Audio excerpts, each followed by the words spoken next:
I'm delighted to say Swansea legend, the one and only Lee Trundle, joins me now to discuss the club's playoff chances. Firstly, Lee, we saw your celebrations on Wednesday night. Just your average night in watching the football, boys. Iwawe! Giacame! Hey! Can you believe Swansea are actually in the top six? Do you know what? I can't. I think, you watch the game, and as a Swansea fan, you want that belief that you can do it. But I think if you look at the other results, with the other fixture, with Forest and Stoke, Forest are already in there. It's just the goal deficit that we had to turn over as well.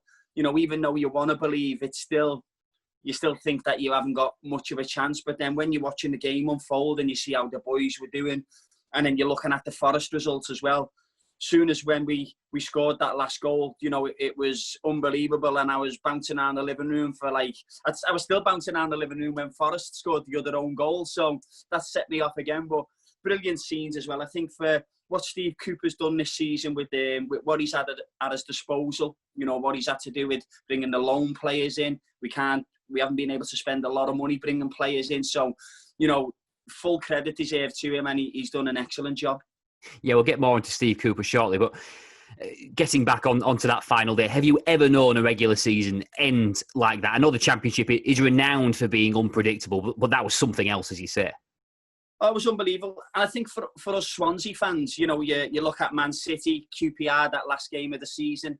You look at Liverpool, Istanbul, they're fixtures that will stay in their supporters' minds forever. And I think this one will with Swansea fans as well. It always seems to be Reading is involved in it somewhere when we have the success. But to go away from home like that and to score the 4 goals and the other result go the other way, it was a dream come true for all of us. And even though we hoped it would happen, I think every Swans fan couldn't believe it. I know you've touched on this, but how impressed have you been with Steve Cooper this season? His first season as a manager, and he's achieved so much with, as you say, a limited budget as well. I've been really impressed with him. I think, one of his strengths when he come in was probably how he was going to manage the club without a budget. And he has done unbelievable. I think with the loan players that we've brought in, if Steve Cooper wasn't manager here, we wouldn't have them at our football club. Of course, there's going to be ups and downs because the young lads learning the trade, and for a lot of them, it's their first year in the Championship, so there is going to be mistakes made. But I think he's done brilliant, and some section of Swans fans have been, trying to put him against other Swansea managers of the past and saying, "Oh, they done this," but you've got to look at what he's had at his disposal. These other managers in the past have had money to spend, where he's coming into a job, his first job as a professional manager, got no money to spend, so he's got to use his knowledge and his contacts. And the players that he's brought in have been excellent for us. And it's not just bringing them in, it's how he manages them and the relationship that he has with them. And I'm lucky enough to go behind the scenes a little bit. Like after the game, I'll go in the manager's office, or through the week, I'll go up to the training ground and I'll watch him on the pitches. And I've been impressed with everything that he's done, not only him, but his backroom staff, what he's brought in as well. All of them have been excellent. And, I think we're lucky to have him, because as a young manager, he's going to be one of the good managers of the future. Yeah, a lot of talk, as you say, about the young players and the loans that have come in. But as we saw on Wednesday night, he gets the best out of the older players as well, doesn't he? We know with the likes of Wayne Routledge. Wayne's been unbelievable. And I think if you speak to Coops as well, he'll tell you the same.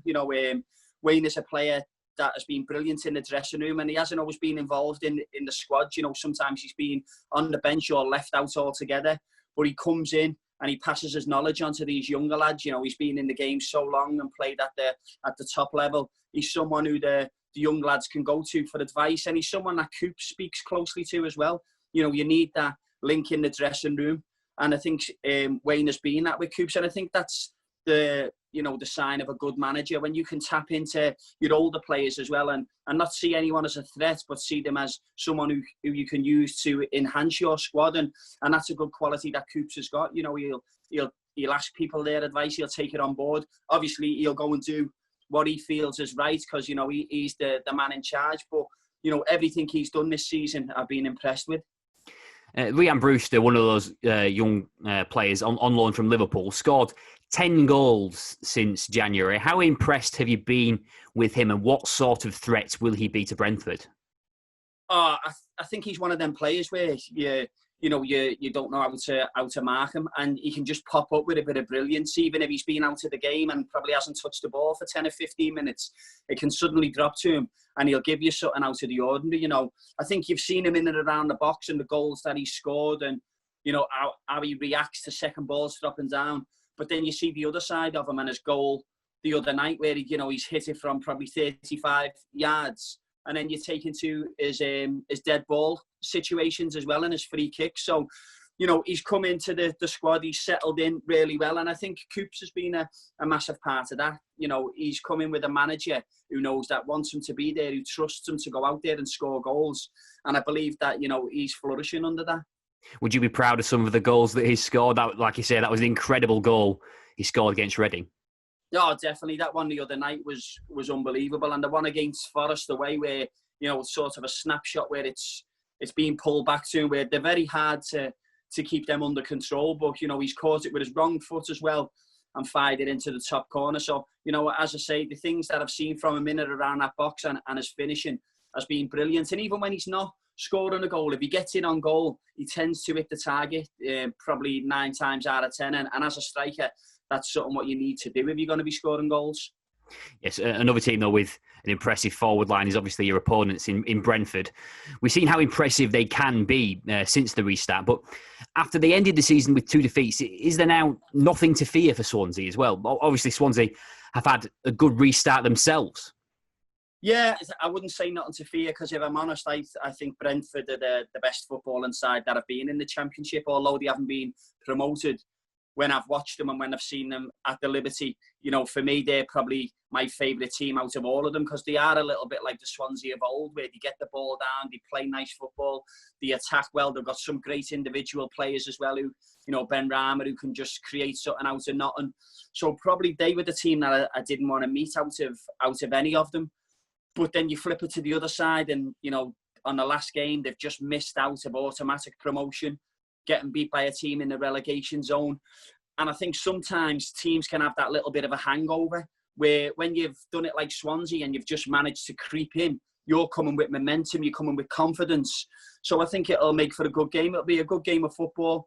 But as I say, out of all of the teams, Brentford are probably the one that I feared most, even out of the top 2 as well.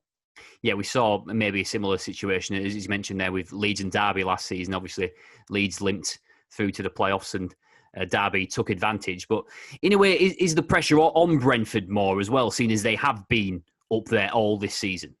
Yeah, I would definitely say it's on Brentford more. And I think if you look at the 2 teams, or if you go with the bookies, I think Brentford will be favourites as well to win the game, even though they've had a probably bad end to the season. And as you say, I think more pressure will be on them because, with the fans, the media and everyone, they sort of expected Brentford to get promoted, where now you come into a situation where it's the playoffs and anything can happen. And as I said before, I think our momentum and confidence now, what we've got going into the game, will help us, because sometimes when it happens like Brentford, you can still sort of have a little bit of a hangover from that and, be thinking what if and sort of feeling sorry for yourself a little bit. So hopefully that will be the case, and we don't see the Brentford that we've seen many times who can just take teams apart. Well, you experienced defeat in a playoff final yourself. Just tell us how difficult it is in these games and what the laws are like when you lose in these games, because obviously it's all or nothing, isn't it? It's horrible. I've lost the League One final on penalties. I've lost the Championship final as well to Hull City. And there's nothing worse, and I think especially this one, the Championship one, because it's life-changing for everyone. You go from Championship to a Premier League football club and it changes people's lives overnight. So I think to lose in that one is horrible. Of course, we've got to get there first, but from my experience of going there and coming away as a loser, it's not nice, because you've had a hard season of really hard work, and it comes to that one game and, you just fall at the final hurdle. But, I'm sure our lads, if we do get there, will relish it. There are a lot of young lads playing at Wembley, going out there with a point to prove. And, hopefully we can do it for the Jack Army. Just tell us about your role at the club now as well. Obviously, now a club ambassador. What does that involve for you? Yeah, so I will be out in the community. So my link is between the football club and the fans. You know, I'll bring the players to events if they need to attend anything. When they're training, obviously, I'll be out and about doing my own thing. So I'll go into schools. We'll do different reading projects. You know, I'll attend charity events. And then on a match day, I will host one of the lounges. But, you know, I think Swansea City Football Club, we've always had a close connection with the fans. And, you know, I feel privileged to be in a position where I can get out and still be that link and that connection between the community and the football club. And, you know, I feel lucky to be involved in this role. Yeah, all good stuff. But finally, how do you see these playoffs going? Are Swansea going to do it? Is it going to be a South Wales derby in the final? Do you know what? That's something that I wouldn't want. And I think if you're a Swansea fan or a Cardiff fan, I don't think you'd want that final. You know, bragging rights is hard enough when it's just a normal league game. So if it was bragging rights to get into the Premiership, you know, that's something that either side fans would never live down. To lose to your bitter rivals, you know, in a game like that is unthinkable. Obviously great for Welsh football, but I think if you asked any Swansea fan and any Cardiff fan, they'd say exactly the same. They'd rather someone else in there. But, you know, who knows what an occasion it'd be if that happened. Yeah, well, the pressure would certainly be incredible. Lee, thanks for your time. Thank you, Ben.